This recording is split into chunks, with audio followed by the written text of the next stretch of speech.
ಎಲ್ಲ ಅನ್ನದಾತರಿಗೂ ನಮಸ್ಕಾರ. ಇವತ್ತಿನ ವಿಡಿಯೋದಲ್ಲಿ 7 HP ಪವರ್ ವೀಡರ್ ಅಥವಾ 9 HP ಪವರ್ ವೀಡರ್ನ ರೋಟಾವೇಟರ್ ಬ್ಲೇಡ್ ಸೆಟ್ಟು ಯಾವ ರೀತಿ ಫಿಟ್ಟಿಂಗ್ ಮಾಡ್ಕೊಳ್ಳೋದಂತ ಈ ವಿಡಿಯೋದಲ್ಲಿ ತೋರಿಸ್ತಾ ಇದ್ದೀವಿ. ಬನ್ನಿ ಸ್ಟಾರ್ಟ್ ಮಾಡೋಣ. ಹಾಗಾಗಿ ಈ ಬಾಂಡ್ಲಿಗೆ ಇದನ್ನು ಕೂರಿಸ್ಕೊಳ್ರಿ. ಇಲ್ಲಿ ಈ ಕಡೆ ಸೈಡ್ ಒಲ್ಲಿ ಇರುತ್ತೆ ನೋಡಿರಿ, ಹತ್ರದ್ದು ಕರೆಕ್ಟಾಗಿ ಕೂರಿಸ್ಕೊಳ್ರಿ. ಅದಕ್ಕೆ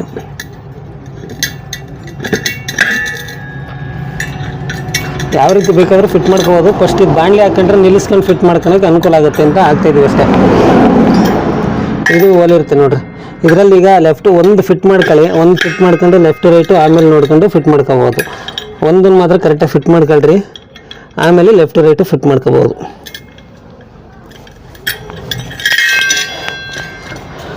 ಈಗ ಎರಡು ಥರ ಬ್ಲೇಡ್ ಬರುತ್ತೆ, ಲೆಫ್ಟು ರೈಟು ಎರಡು ಥರ ಇದೆ. ಇದನ್ನು ಯಾವ ರೀತಿ ಫಿಟ್ ಮಾಡ್ಕೊಳ್ಳೋಣ ಅಂತ ತೋರಿಸ್ತೀನಿ. ಅದರಲ್ಲಿ ಒಂದು ಬ್ಲೇಡು, ಇದರಲ್ಲಿ ಒಂದು ಬ್ಲೇಡ್ ತಗೊಳ್ರಿ. ಆಮೇಲೆ ಒಂದು ಈ ಥರ, ಒಂದು ಈ ಥರ. ಇದು ನೋಡಿ ಲೆಫ್ಟು ರೈಟು. ಲೆಫ್ಟು ಈ ಥರ ಇದೆ, ಇದು ಕೆಳಗಡೆ ಕೊಡ್ತಾಯಿದ್ದೀವಿ, ಇದು ಮೇಲ್ಗಡೆ ಕೊಡ್ತಾಯಿದ್ದೀವಿ. ಕೆಲವರು ಮೇಲ್ಗಡೆ ಈ ಥರನೂ ಇಡ್ತಾರೆ, ಈ ಥರನೂ ಇಡ್ತಾರೆ, ಈ ಥರನೂ ಇಟ್ಟು ಫಿಟ್ ಮಾಡ್ಕೊತಾರೆ. ನಾವು ಈ ಥರ ಫಿಟ್ ಮಾಡ್ತಾಯಿದ್ದೀವಿ. ಈ ಥರ ಫಿಟ್ ಮಾಡ್ಕೋಬೋದು, ಆ ಥರನೂ ಫಿಟ್ ಮಾಡ್ಕೋಬೋದು, ಎರಡೂ ಥರನೂ ಫಿಟ್ ಮಾಡ್ಕೋಬೋದು. ಈಗ ನಟ್ ಹಾಕೊಂಡು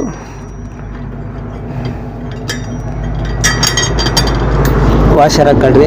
ಎಲ್ಲ ಬ್ಲೇಡ್ ಸೆಟ್ಟಲ್ಲೂ ವಾಷರ್ ಬರುತ್ತೆ.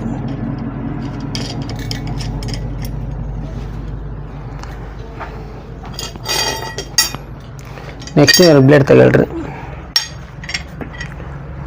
ಇದು ಬಂದು ಇದೆ. ಈಗ ಒಂದು ಸೆಟ್ ಯಾವ ಥರ ಕೆಳಗಿಂದ ಹಾಕೊಂಡಿದ್ದೀರ ಅದನ್ನು ಕೆಳಗಿಂದ ಈ ಥರ ಹಾಕೊಳ್ರಿ.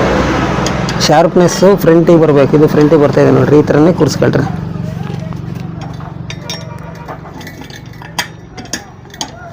ನಟ್ಟು ಇದು ಟೈರ್, ಇದು ಗೇರ್ ಬಾಕ್ಸ್ ಕಡೆ ಬರೋದ್ರಿಂದ ಉಲ್ಟಾ ಹಾಕೊಂಡ್ರೆ ಒಳ್ಳೆಯದು.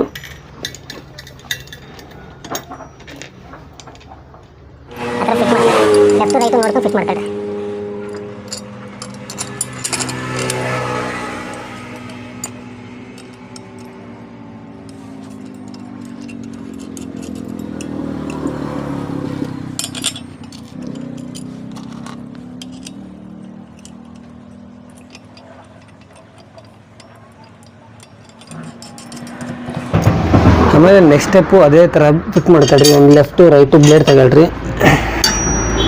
ಈ ಬ್ಲೇಡ್ ಕೂರಿಸ್ತೀರಲ್ಲ, ಈ ಬ್ಲೇಡಿಂದು ಆಪೋಸಿಟಿಗೆ ಇಲ್ಲಿ ಬರುತ್ತೆ ನೋಡಿರಿ, ಈ ಥರ ಬರುತ್ತೆ. ಈ ಬ್ಲೇಡಿನ ಆಪೋಸಿಟಿಗೆ ಈ ಥರ ಬರುತ್ತೆ ನೋಡಿರಿ.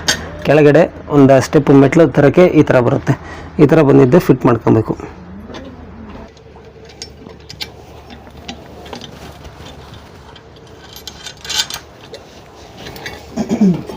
ಇದನ್ನು ಮತ್ತೆ ಈ ಥರ ಆಪೋಸಿಟ್ ಕೂರಿಸ್ಕೋಬೇಕು.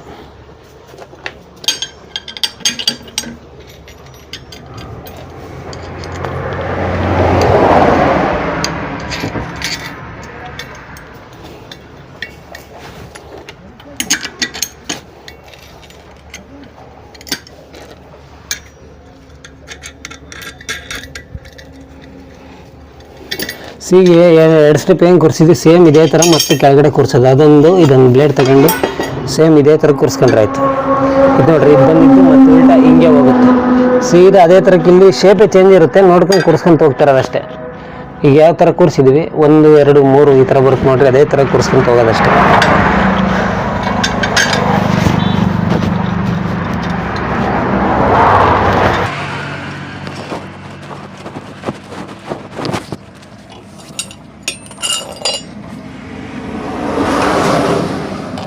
ಈ ಬ್ಲೇಡು ಅಷ್ಟೇ ಸೇಮ್ ನೋಡ್ಕೊಂತಿದೆ, ಸ್ಟೆಪ್ ನೋಡ್ಕೊಂಬಿಟ್ರೆ ಕರೆಕ್ಟಾಗಿ ಕೂರಿಸ್ಕೋಬೋದು. ಶಾರ್ಪ್ನೆಸ್ ಒಂದೇ ಕಡೆಗೆ ಬರುತ್ತೆ, ಸ್ಟೆಪ್ ಬರುತ್ತೆ. ಮತ್ತು ಕೆಳಗಡೆದು ಅಷ್ಟೇ, ಇದೊಂದು ಬ್ಲೇಡ್, ಇದೇನು ಕೂರಿಸ್ಕೊಂಡಿದ್ರೆ ಇದೇ ಥರಕ್ಕೆ ಇನ್ನೊಂದು ಸ್ಟೆಪ್ ಕೆಳಗಡೆ ಹೋಗ್ಬೇಕಷ್ಟೆ.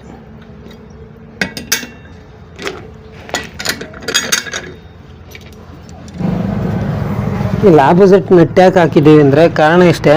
ಇಲ್ಲಿ ಹಾಕಿರುತ್ತೆ, ಇಲ್ಲಿ ಅಡ್ಜಸ್ಟಬಲ್ ಲಾಕ್ ಇರುತ್ತೆ, ಲಾಕ್ ತಗೊಳಕ್ಕೆ ಈಸಿ ಆಗುತ್ತೆ ಅಂತ ಆಪೋಸಿಟ್ ಹಾಕಿದ್ದೀವಿ. ಈ ಕಡೆ ಹಾಕಿದರೆ ಲಾಕ್ ತಗೊಳಕ್ಕೆ ಸ್ವಲ್ಪ ಕಷ್ಟ ಆಗುತ್ತೆ, ಹಾಗಾಗಿ ಉಲ್ಟಾ ಹಾಕಿದ್ದೀವಿ. ಎಲ್ಲದರಲ್ಲೂ ಅದೇ ಥರ ಉಲ್ಟಾ ಹಾಕಿದ್ದೀವಿ.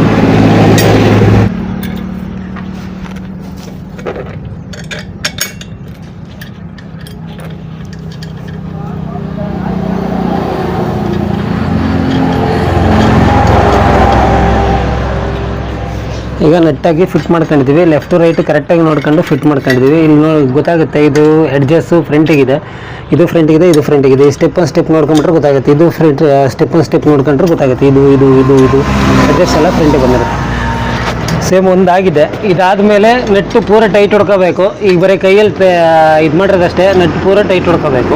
ಈಗ ಇದ್ರ ಜೊತೆಲಿ ಇನ್ನೊಂದು ಆಪೋಸಿಟ್ಟು ಇರೋ ಅಂಥದ್ದು ಫಿಟ್ ಮಾಡ್ತಾಯಿದ್ದೀವಿ. ಇದು ಗಮನ ಇಟ್ಟು ನೋಡ್ಕೊಳ್ರಿ. ಎಲ್ಲ ಇದನ್ನು ಫಿಟ್ ಮಾಡ್ಕೊಂಡಂಗೆ ಇದನ್ನು ಫಿಟ್ ಮಾಡ್ಕೊಂಡ್ರೆ ಪ್ರಾಬ್ಲಮ್ ಆಗುತ್ತೆ. ಇದು ಉಲ್ಟಾ ಬರುತ್ತೆ, ಇದು ಉಲ್ಟಾ ಬರುತ್ತೆ. ಒಂದ್ಸಲ ನೋಡ್ಕೊಂಬಿಟ್ರೆ ಬೆಸ್ಟು. ಈಗ ಇದನ್ನು ಫಿಟ್ ಮಾಡಿದ್ದು ನೋಡಿದ್ದೀರಾ, ಇದ್ರದ್ದು ಆಪೋಸಿಟಿಗೆ ಸೇಮ್ ಬ್ಲೇಡ್ ಇದೇ ರೈಟ್ ಆ್ಯಂಡ್ ಲೆಫ್ಟಲ್ಲಿ ಆಪೋಸಿಟಿಗೆ ಫಿಟ್ ಮಾಡ್ಕೊಬೇಕಾಗುತ್ತೆ. ಆಪೋಸಿಟಿಗೆ ಅಂದರೆ ಇಲ್ಲಿ ನೋಡ್ಕೊಳ್ಳಿ ಗೊತ್ತಾಗುತ್ತೆ.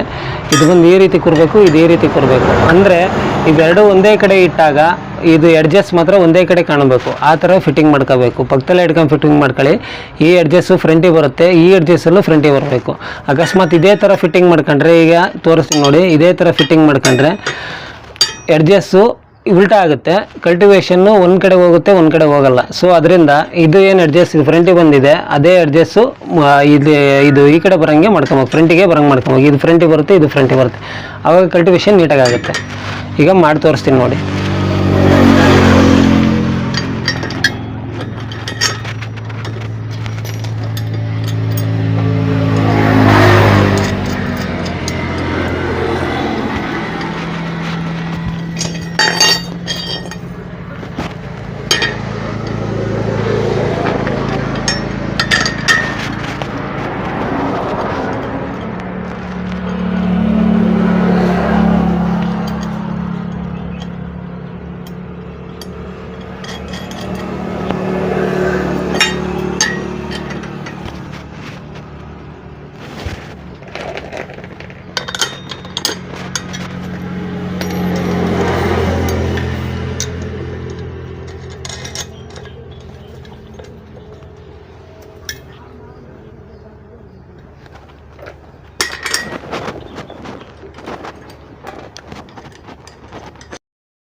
ಸ್ಟೆಪ್ ಮಾಡಿದೆ ನೋಡಿ.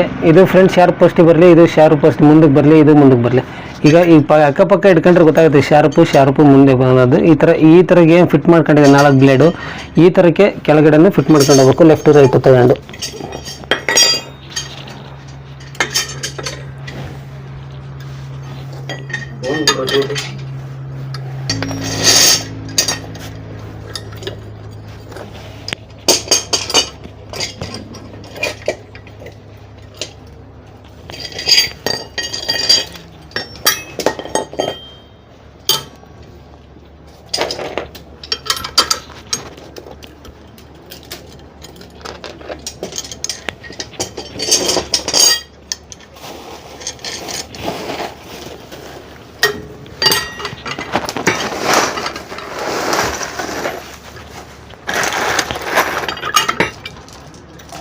ಈ ಸ್ಟೆಪ್ ಏನು ಫಿಟ್ ಮಾಡ್ಕೊಂಡಿದ್ರೆ ಅದೇ ಥರ ಕೆಳಗಡೆಗೂ ಫಿಟ್ ಮಾಡ್ಕೊಂಡಿದ್ದೀವಿ. ಇದ್ರ ಕೆಳಗಡೆದು ಅದೇ ಥರ ಫಿಟ್ ಮಾಡ್ಕೊಳ್ಳಿ.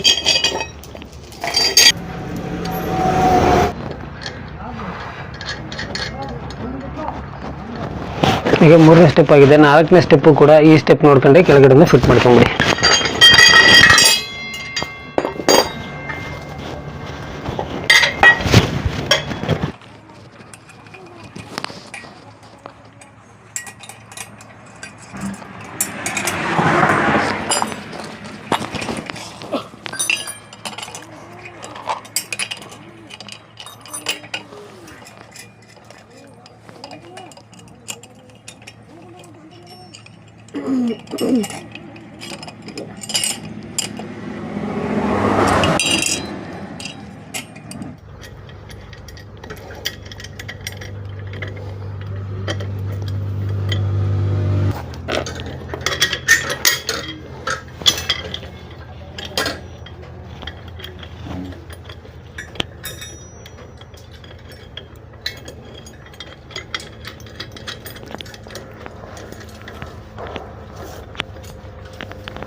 ಈಗ ಫಿಟ್ಟಿಂಗ್ ಆಗಿದೆ. ಕರೆಕ್ಟಾಗಿ ನೋಡ್ಕೊಳ್ರಿ. ಫ್ರಂಟ್ ಬರೋದು ಕರೆಕ್ಟಾಗಿ ಫ್ರಂಟಿಗೆ ಬರುತ್ತೆ, ಫಿಟ್ಟಿಂಗ್ ಆಗಿದೆ. ಇದನ್ನು ಇದು ಪವರ್ ವೀಡರ್ಗೆ ಯಾವ ರೀತಿ ಉಪಯೋಗಿಸ್ಬೇಕು ಅಂದರೆ ಈಗ ತೋರಿಸ್ತೀನಿ. ಎಲ್ಲ ಟೈಟ್ ಮಾಡ್ಕೊಳ್ಳಿ. ಫಿಟ್ ಮಾಡಿದ ಮೇಲೆ ಈಗ ಬರೀ ಕೈಯಲ್ಲಿ ಟೈಟ್ ಮಾಡಿದ್ದೀವಿ ಅಷ್ಟೇ. ಸ್ಪಾನರಲ್ಲಿ ಎಲ್ಲ ನಟ್ಗಳನ್ನೂ ಸಹ ಫುಲ್ ಟೈಟ್ ಮಾಡ್ಕೊಳ್ಳಿ. ಟೈಟ್ ಮಾಡ್ಕೊಂಡ್ಮೇಲೆ ಯೂಸ್ ಮಾಡೋದು ಯಾವ ರೀತಿ ಅಂತ ಒಂದು ಸಲ ತೋರಿಸ್ಬಿಡ್ತೀನಿ. ಇಂಪಾರ್ಟೆಂಟಾಗಿ ಹೇಳಬೇಕು ಅಂದರೆ ಪವರ್ ವೀಡರ್ಗೆ ಈ ಬ್ಲೇಡ್ ಸೆಟ್ಟಿಗೆ ಟೈಟ್ ಮಾಡ್ಕೊಂಡು ಎಲ್ಲ ಫಿಟ್ಟಿಂಗ್ ಮಾಡ್ಕೊಂಡ್ಮೇಲೆ ಯಾವ ರೀತಿ ಉಪಯೋಗಿಸೋದು ಅಂತ ಕಸ್ಟಮರಿಗೆ ಕೆಲವರಿಗೆ ಗೊತ್ತಿರಲ್ಲ. ಕೆಲವ್ರು ಏನು ಮಾಡ್ತಾರೆ ಅಂದರೆ ಉಲ್ಟಾ ಹಾಕೊಂಡ್ಬಿಡ್ತಾರೆ. ಅಂದರೆ ಫ್ರಂಟಿಗೆ ಈ ಅಡ್ಜಸ್ಟ್ ಬಂತು ಅಂದರೆ ಯಾವುದೇ ಕಾರಣಕ್ಕೂ ಕಲ್ಟಿವೇಷನ್ ಆಗಲ್ಲ. ಒಡಲ್ಲಿ ಇದು ಕಲ್ಟಿವೇಷನ್ ಆಗಿ ಮೇಲೆ ಓಡೋಗ್ಬಿಡುತ್ತೆ. ಹಂಗಾಗಿ ಕಲ್ಟಿವೇಷನ್ ಮಾಡಬೇಕಾದ್ರೆ ಇದು ಶಾರ್ಪ್ ಇರೋದು ಫ್ರಂಟಿಗೆ ಬರಲೇಬೇಕು. ಅಂದರೆ ನೋಡಿ, ಈಗ ತೋರಿಸ್ತೀನಿ ಇಟ್ಟು. ಈಗ ವೀಲಿ ಫಿಟ್ ಮಾಡ್ತೀರಾ, ವೀಲಿ ಫಿಟ್ ಮಾಡಿದಾಗ ಈ ಶಾರ್ಪ್ ಇರೋದು ಒಂದು ಫ್ರಂಟಿಗೆ ಬರಲೇಬೇಕು. ಈಗ ಫಿಟ್ಟಿಂಗ್ ಮಾಡಿರೋದು ಎರಡು ಕೂಡ ಅದೇ ಥರ ಇದೆ. ಉಲ್ಟಾ ಪಲ್ಟಾ ಆಯಿತು ಅಂದರೆ ಹೆಚ್ಚು ಕಡಿಮೆ ಆಗ್ಬಿಡುತ್ತೆ. ಒಂದ್ಸಲ ವಿಡಿಯೋ ಇನ್ನೊಂದ್ಸಲ ಕ್ಲಿಯರಾಗಿ ನೋಡ್ಕೊಳ್ಳಿ. ಈ ಥರ ಕೂತ್ರೆ ಮಾತ್ರ ಇದು ಶಾರ್ಪ್ ಫ್ರಂಟಿಗೆ ಬಂದರೆ ಕರೆಕ್ಟಾಗಿ ಕಲ್ಟಿವೇಷನ್ ಆಗುತ್ತೆ. ಅದೇ ಶಾರ್ಪ್ ಉಲ್ಟಾ ಆಯಿತು ಅಂದರೆ ಈ ಕಡೆದು ಈ ಬ್ಲೇಡ್ ಸೆಟ್ಟು ಈ ಕಡೆ ಬಂದು ಈ ಬ್ಲೇಡ್ ಸೆಟ್ಟು ಈ ಕಡೆ ಬಂದು ಕಲ್ಟಿವೇಷನ್ ಮಾಡೋಕ್ಕೆ ಹೋದರೆ ಕಲ್ಟಿವೇಷನ್ ಆಗಲ್ಲ, ಶಾರ್ಪ್ ಇರಲ್ಲ, ಕಲ್ಟಿವೇಷನ್ ಆಗಲ್ಲ. ಸೊ ಆದ್ದರಿಂದ ಬ್ಲೇಡ್ ಸೆಟ್ನ ಕರೆಕ್ಟಾಗಿ ಹಾಕ್ಕೊಂಡು ಯೂಸ್ ಮಾಡಿ. ಇದು ಶಾರ್ಪ್ ಇರಲ್ಲ. ಇದು ಈ ಥರ ಫ್ರಂಟಿಗೆ ಬಂತು ಅಂದರೆ ಕಲ್ಟಿವೇಷನ್ ಆಗಲ್ಲ. ಫ್ರಂಟಿಗೆ ಬರಬೇಕಾದ್ರೆ ಇದು ಈ ಕಡೆ ಇರಬೇಕು, ಇದು ಈ ಕಡೆ ಇರಬೇಕು, ಮಾತ್ರ ಕಲ್ಟಿವೇಷನ್ ಆಗುತ್ತೆ. ಶಾರ್ಪ್ ಇಲ್ಲದ್ದು ಫ್ರಂಟಿಗೆ ಬಂದರೆ ಕಲ್ಟಿವೇಷನ್ ಆಗಲ್ಲ. ನೀಟಾಗಿ ಕಲ್ಟಿವೇಷನ್ ಹೋಗೋದ್ರೆ ಶಾರ್ಪ್ ಇರೋದು ಫ್ರಂಟಿಗೆ ಮಾಡ್ಕೊಂಡು ಕಲ್ಟಿವೇಷನ್ ಮಾಡ್ಕೋಬೇಕು.